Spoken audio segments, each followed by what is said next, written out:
మీరు బంద్ చేసేదంట. అది మీరు ప్రతి శుక్రవారం నమాజ్ పోవాలని నేను స్కూల్లో చేయకొచ్చిన కదా, మసీద్ నువ్వు డ్యూటీ సరైట్ పోవాలని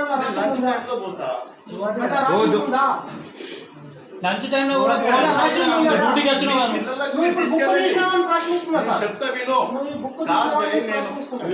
నేను చెప్పేది నేను నీ పిల్లలకు మందిర్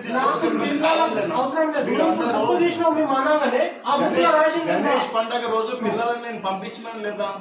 నువ్వు ఏ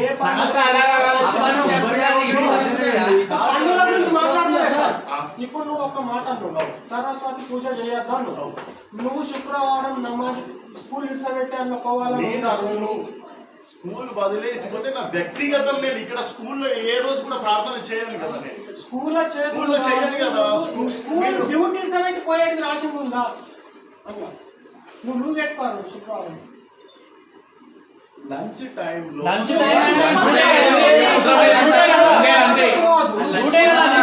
డ్యూటీకి రాలా. లంచ్ టైం అయినా డ్యూటీకి రాలేవా? బయటకు వెళ్తున్నా కదా.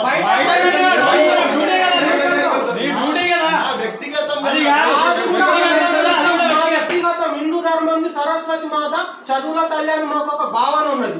ఒక 2 నిమిషం పూజ చేస్తే ఏమున్నది? కాదు భయ్, అది కాదు.